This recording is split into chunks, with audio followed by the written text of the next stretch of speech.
A continuación, Ciudadanía, Democracia y Desarrollo.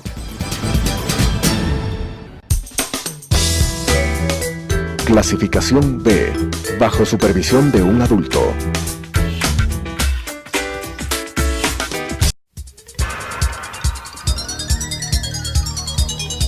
Las opiniones vertidas en este espacio por la producción y dirección del programa son de exclusiva responsabilidad de sus autores y de quienes intervienen en ellos.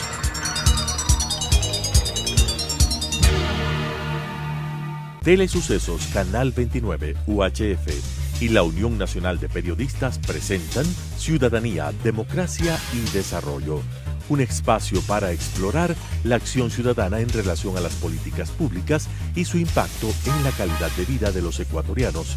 Ciudadanía, Democracia y Desarrollo. Bienvenidos y bienvenidas. Este es su programa Ciudadanía, Democracia y Desarrollo. Y este es el último programa del 2020. Y para este programa, para sellar con broche de oro, hemos invitado al periodista, quizás uno de los mejores analistas que tiene el país, Lolo Echeverría. Él está aquí para justamente hacer un recorrido, hacer un análisis de lo que ha significado el 2020. Y yo quisiera sintetizar en 3 palabras del 2020. En el tema del manejo de la pandemia, la crisis económica a nivel mundial y el tema político, la campaña electoral en el Ecuador. Lolo, un gusto como siempre tenerte aquí como nuestro invitado. ¿Quién es Lolo Echeverría? Creo que no le hace falta presentación, pero él estudió en su educación superior, tiene estudios de 4 años de Filosofía y Letras de la Universidad Católica, en la Universidad Central del Ecuador, tiene 5 años de estudio de Arquitectura, en la Universidad Internacional estudió Periodismo, su título es licenciado en Periodismo, en el Instituto Oficial de Radio y Televisión de Madrid, Producción de Televisión también estudió 1 año, tiene la beca Eisenhower Exchange Fellowship en los Estados Unidos y en su experiencia laboral, que es inmensa, ha trabajado en Revista Mensajero, en Revista Chasqui, Radio Universal, en Teleamazonas, vicepresidente de Noticias durante 17 años, en Gamma Visión, vicepresidente de Noticias también durante 17 años, es columnista del diario El Comercio y también es director de la revista Criterios. Bienvenido, Lolo, un gusto tenerte en este programa y como decía al inicio, la pandemia del COVID-19 sin dudas algún momento va a pasar, va a terminar. Un poco sería analizar cómo quedan las economías del mundo y sobre todo las economías urbanas, Lolo. Un gusto. Buenas tardes, Marianita. Un gusto, un placer estar contigo y con tu audiencia. Bueno, me parece que este año ha sido peor que lo que ocurrió en la crisis del 2008, que fue prácticamente un hundimiento de la economía mundial. Y entonces se reclamaba que quizás fuera necesario un nuevo orden mundial, nuevas reglas para la economía mundial, nuevas reglas en las relaciones entre los países. Sin embargo, se fue superando la crisis y se fue olvidando el tema. Y esto fue una desgracia porque la pandemia nos tomó desprevenidos al mundo entero. Nadie anticipó, nadie previó y nadie supo cómo reaccionar. Ni siquiera estoy pensando en los científicos, en los expertos en salud, peor los políticos o los gobernantes. Y entonces a todos les tomó desprevenido y esto ha tenido entonces una consecuencia enorme en la economía, que se ha desplomado, sobre todo en economías que han sido especialmente afectadas como las del turismo. Países europeos que tenían millones de turistas al año, ahora tienen que impedirles que lleguen para evitar los contagios. Pero no solo el turismo, sino también el entretenimiento, el ámbito de la cultura ha sido terriblemente golpeado. Y los pequeños emprendimientos que no lograron sobrevivir, porque como sabemos, con las bajas de las ventas han tenido dificultades en pagar salarios a sus empleados y arrendamientos. Entonces muchos, por miles, han quebrado esas pequeñas empresas.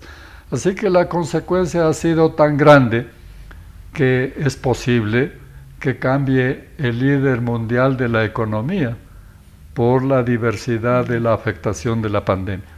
Ahora, Lolo, no sé si peco de optimista, pero a pesar de todas las situaciones caóticas que hemos vivido en este 2020, yo creo que también hemos aprendido algunas lecciones. Por ejemplo, este tema del teletrabajo, veo que vamos apuntalando en unos países quizás mejor que en otros, el teletrabajo como rutina, la educación virtual como herramienta de enseñanza. Al menos a partir del 2020, si no es permanente, si no es de forma permanente, pero serán tomadas en cuenta ya este tipo de herramientas. Es decir, digo yo, seguramente sobrarán ya oficinas y edificios. Sin duda, porque era una tendencia que ya venía en incremento. Sin embargo, hay que considerar que estas cosas, estos cambios no se pueden producir demasiado a prisa ni se pueden forzar. El teletrabajo es una cosa que tenía que ir gradualmente desarrollándose, porque mucha gente todavía no cree en el teletrabajo, ni los empleadores ni los trabajadores. Entonces hay empresas de tecnología, por ejemplo, para las cuales resultó como una cosa natural y obvia, pero para otros tipos de trabajo, sobre todo los trabajos que requieren contacto humano, intercambios, entonces resulta más difícil y no había preparación suficiente. Por ejemplo, líneas, tecnología. Por otra parte, era preciso también tener conocimientos adecuados del manejo de la tecnología, que no todos los trabajadores tenían. Y también otras cosas adicionales, como por ejemplo, el modo de controlar.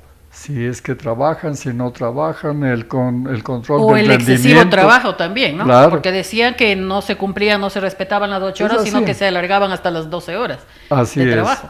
Entonces empezaron a exigir regulaciones ya después de implementado el teletrabajo, recién a establecer regulaciones. De manera que sí ha habido dificultades para eso. Y lo mismo para otras exigencias que nos ha traído la pandemia. En el caso de la educación que citabas tú, también no había preparación.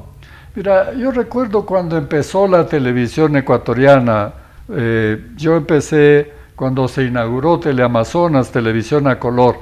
Y entonces el dueño de este canal soñaba con hacer educación a través de la televisión, aprovechando las características del medio. Antes de construir el edificio del canal, él ya tenía 500 televisores para distribuir, para hacer escuelas. Y a la hora de la verdad, hablamos con el ministro de Educación de ese entonces. El ministro estableció una comisión de profesores, y estos profesores no entendían en absoluto lo que era la producción de televisión, el lenguaje audiovisual y las posibilidades que tenía este lenguaje, al mismo tiempo que las exigencias para acomodarse a la imagen, que era atractiva, pero de difícil manejo para el que no estaba preparado. Y entonces no fue posible, simplemente no fue posible. Bueno, incluso países desarrollados que quisieron utilizar la televisión en África, por ejemplo, fracasaron en su primer intento. De manera que no es fácil. Y por eso ahora la teleeducación va cojeando, va con muchas dificultades, porque los profesores no están preparados y los alumnos, sin la relación con el profesor, sin los niveles de autoridad que se diluyen, hay muchos problemas como para que esto funcione. Lolo, y lo hemos visto en pleno siglo XXI, el nivel de accesibilidad y el nivel de conectividad.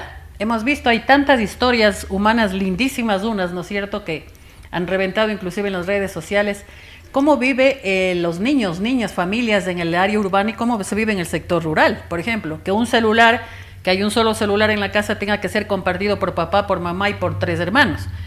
Rara es la familia que tiene una computadora o más de una computadora. Entonces, eso también ha sido difícil y eso también despierta alertas en un sistema como el nuestro. En el ámbito humano, Lolo, yo tengo una inquietud muy personal que de forma, no sé si paralela o simultánea a la pandemia, se está generando una epidemia. Epidemia de la soledad, epidemia del estrés, epidemia de la depresión, inclusive del suicidio. Y yo revisaba y veo que Ecuador no tiene política pública de prevención del suicidio. Cierto es que hay algunos protocolos entre el Ministerio de Salud y el Ministerio de Educación, pero no hay más. Entonces yo digo, de esta pandemia que pensamos o tenemos optimismo que tal vez en el 2021 con la vacuna pueda de alguna manera irse reduciendo el nivel de intensidad, de contagio, de mortalidad, pero va a quedar una sociedad, y hablo a nivel global, una sociedad enferma, estresada, deprimida, carente de el sentido del tacto, digo yo, porque ahora que no puedes abrazarte, que no puedes besarte, que un codacito, entonces, ¿cómo puede una sociedad así producir? Muy pocas personas hablan de este tema, Marianita, y es grave porque es increíble la cantidad de secuelas que tiene en este sentido individual, psicológico, la pandemia, por los cambios de costumbres que ha exigido esto. Y hay muchas cosas que por primera vez experimenta el hombre, por ejemplo, su propia finitud, su debilidad. Tomar conciencia de eso es un golpe, puede ser terrible en determinados casos cuando tienes tú almas débiles o intolerables a la soledad. Esto puede ser un efecto catastrófico y por eso claro que el nivel de suicidios y esto aumenta. Yo conozco muchas personas, amigos que viven solos, personas que viven solas, amigas viudas por ejemplo que viven solas. Pasarse 8 meses encerradas en un departamento, esto no es posible pensar cómo sea esto aceptable. Entonces, en contraste, a mí me preguntan cómo te ha ido, yo digo, como siempre, hago prácticamente lo mismo, estudiar, leer, escribir, este tipo de trabajo facilita, por supuesto, y no tiene ningún cambio prácticamente. Pero otras personas que están acostumbradas a lidiar en contacto humano, actividades, incluso aventuras, para ellos resulta extremadamente difícil la soledad, el encontrarse con uno mismo, el aburrimiento que ha sido, en cierto modo, la enfermedad del siglo, y por eso es que proliferan deportes de aventuras, viajes de aventuras, turismo de aventuras, porque es la forma de escapar del aburrimiento. De manera que tiene unas consecuencias enormes desde el punto de vista psicológico, individual y personal. Y esto los gobiernos, las autoridades, no hay entidades que se ocupen de estas cosas, ¿no? Y todavía no vemos ni tenemos conciencia de las consecuencias que esto va a tener. Sí. Ahora, Lolo, ¿cuál es tu punto de vista, tu opinión? Se habla ya de que el gobierno ecuatoriano tiene gestionado absolutamente todo para el ingreso de las primeras 50,000 vacunas en marzo. Vemos a nivel mundial, internacional, las distintas reacciones, que el enfermero se colocó una vacuna de una X marca que le produjo reacción, que en otros están haciendo con voluntarios que quienes quieren recibir tal marca de vacuna o tal otra. ¿Es esa realmente la solución para la pandemia del COVID-19, una vacuna? ¿O como tal una vacuna, como puede salvar vidas, también puede matar?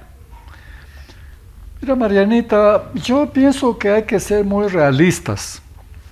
Y la primera cosa que hay que considerar es que ha habido una carrera desenfrenada de las gigantescas farmacéuticas mundiales para conseguir la vacuna.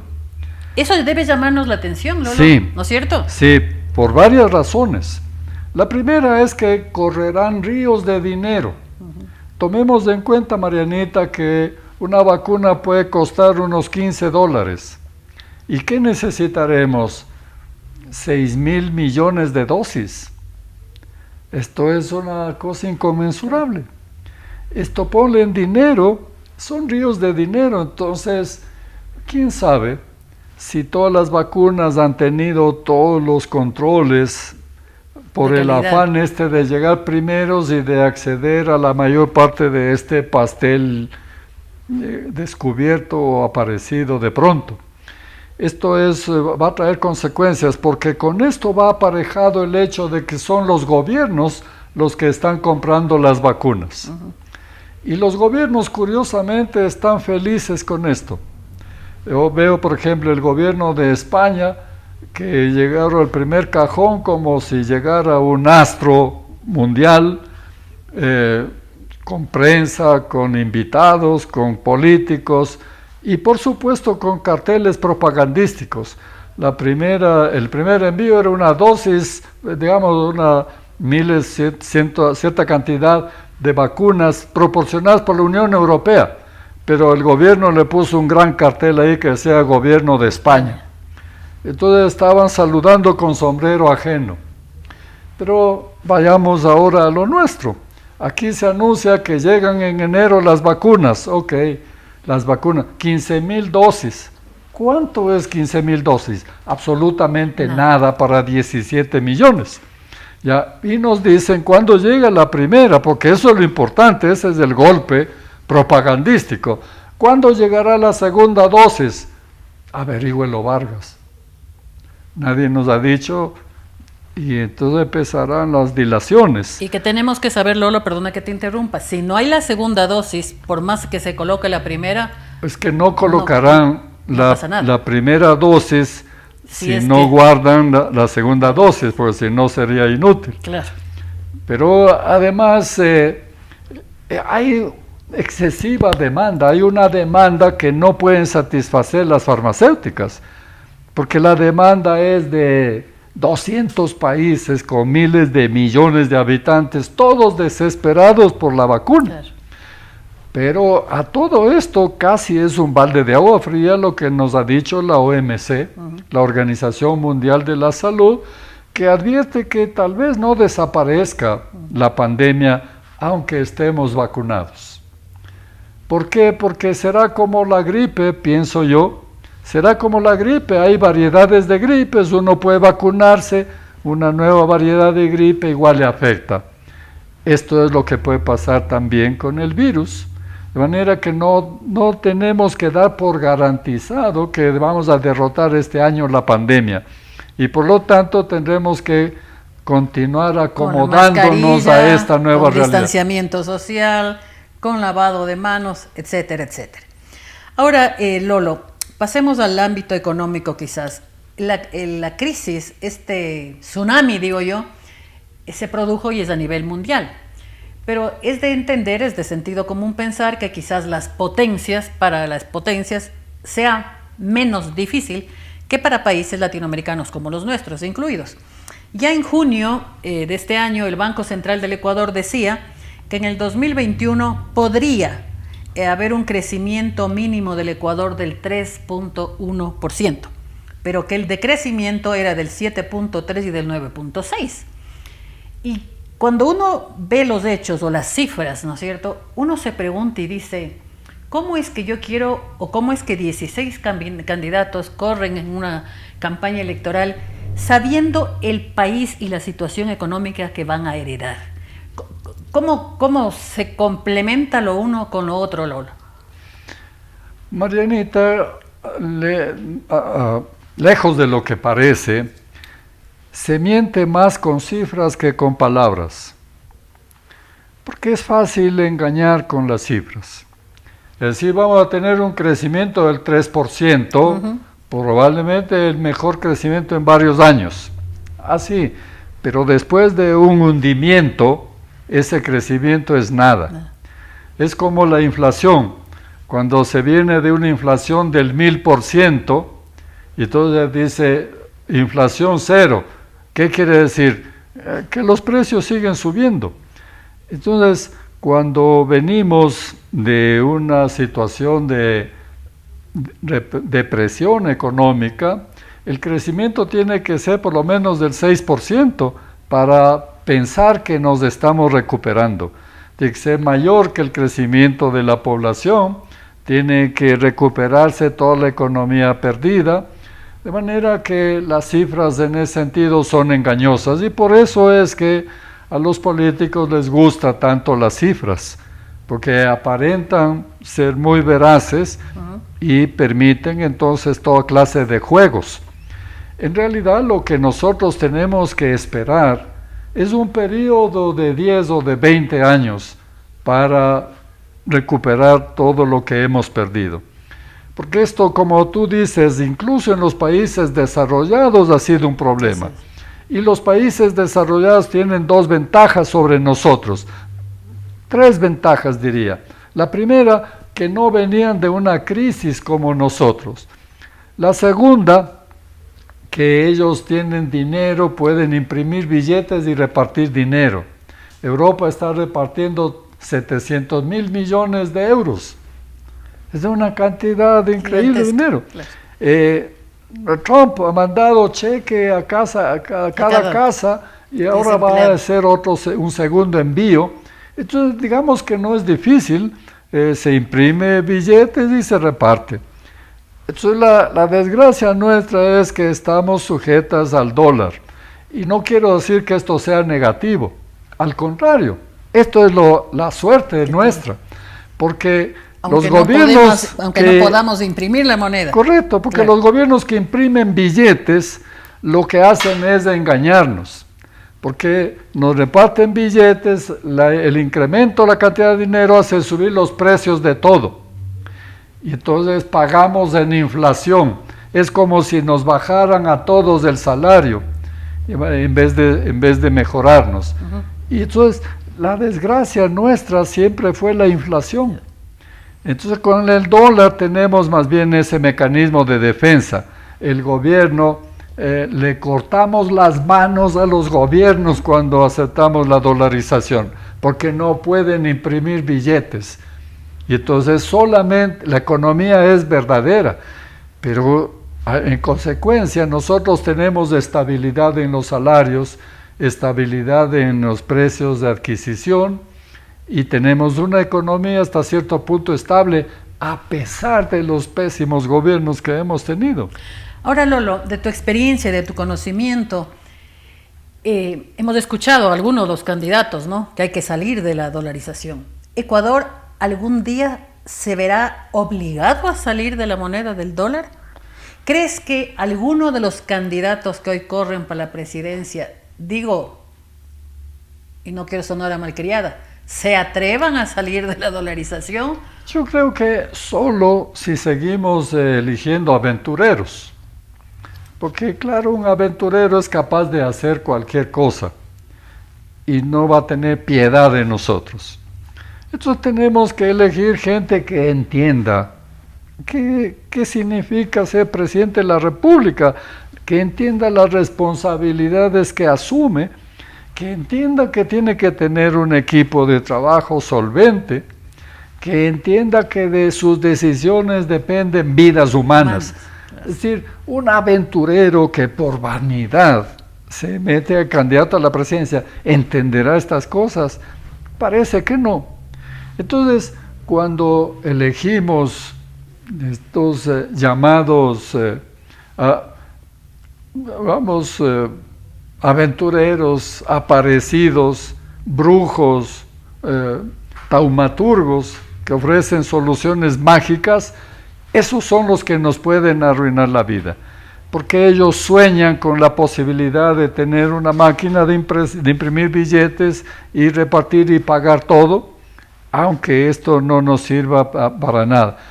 Pero creo yo que la gente ha entendido la ventaja del dólar y no va a tolerar que se hable de desdolarizar. Nos pueden sí engañar o tratar de engañar. Por ejemplo, estas payasadas del dinero electrónico y estas cosas, eso es un engaño. Dinero electrónico simplemente para facilitar los pagos es una cosa, pero el dinero electrónico como una moneda electrónica, como una alternativa a la moneda, eso sí es un riesgo enorme. Entonces eso puede pasarnos. Lolo, te quiero pedir que seas muy puntual en esta pregunta que te quiero hacer, se nos termina el tiempo de la entrevista. Tenemos que elegir también a nuevos miembros, nuevos asambleístas. Y mi pregunta es, una asamblea tan venida a menos, cierto es que se va a renovar un porcentaje de la asamblea, pero una asamblea con poquísima y casi nula credibilidad, ¿será el escenario ideal para un expresidente lograr la amnistía? Sí me parece a mí que es la única posibilidad, porque hay dos maneras de perdonar los delitos, ¿no? La una es la amnistía, es el olvido del delito. Entonces amnistía viene de amnesia, de olvido. Esto es que se borra el delito. El momento en que se borra el delito no puede haber castigo, ya no hay delito. Pero la amnistía propiamente se puede dar antes del juicio. Por ejemplo, si a los incendiarios de octubre les concedemos amnistía, olvidamos el delito y entonces ya no se les puede juzgar ni castigar. Esa es la amnistía. Lo otro es el indulto. Una vez que están sancionados, que hay sentencia probados, firme, condenados, lo único que cabe es el perdón. Para que tenga valor el perdón, tiene que haber la confesión del delito y el arrepentimiento. Y una tercera cosa es que quien otorga el indulto tiene que hacerse responsable. Entonces, si viene ahora un presidente y le indulta al expresidente y a los ladrones que saquearon el país, entonces él se hará responsable y sería deseable y probable que se caiga después de hacer esa gestión. Muchísimas gracias a Lolo Echeverría. A ustedes, amigos oyentes, les agradecemos por cada semana habernos permitido ingresar en sus hogares. Este programa es una coproducción de la Unión Nacional de Periodistas y este canal. Les deseamos de todo corazón un saludable 2021. Las opiniones vertidas en este espacio por la producción y dirección del programa son de exclusiva responsabilidad de sus autores y de quienes intervienen en ellos.